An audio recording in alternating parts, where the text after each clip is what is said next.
Tapos ko na i-steam ang ating matcha. Hahawak na natin yan. Mainit yan eh. Wait lang. Ayan. Ito, ilagay natin siya dito sa ating sangkalan. Pipipitin. Para pagbuka niyan, ilagay na natin sa plate. Ayan, natanggal ko niya yung mga tali. Ayan. Ganyan yan. Ito, umuusok-usok pa. Ayan, ganyan siya kalambot. Ito, transfer na natin siya sa plate. Ayan, na-transfer ko na. Nag-oil-oil na siya. Ayan, sakto lang yan. I-deliver natin ito kay mother. Sarap yun sa aking kanin. Oo nga. Oh, yan. Biyakin mo, tingnan natin. Biyakin mo. Ayan. Malambot na ba hanggang loob? Ayan. Tapos, akin na. Pero ng kutsara mo.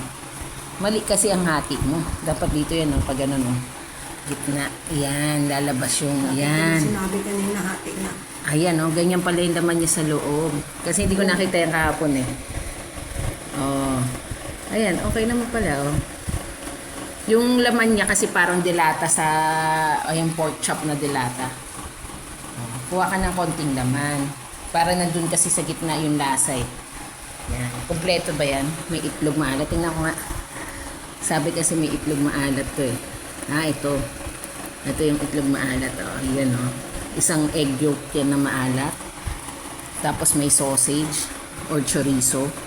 Tapos may pork. Yung heavy, hindi ko nakita. Yung chestnut, mahanapin mo. May chestnut yan eh.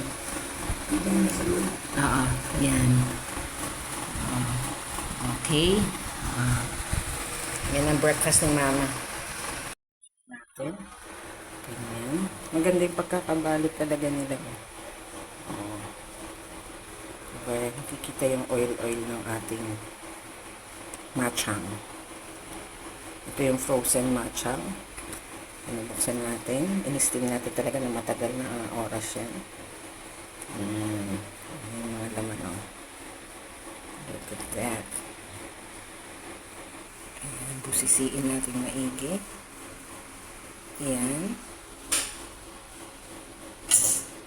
Dapat sa gitna siguro ang hatian yan. Ayan, para makita natin ang laman sa loob. Ayan.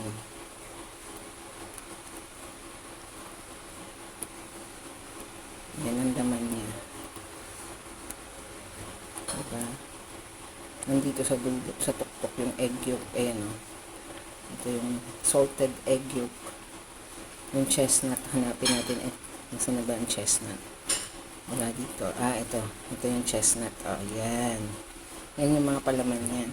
May chorizo or Chinese sausage, pork, salted egg yolk, and then chestnut. Yan.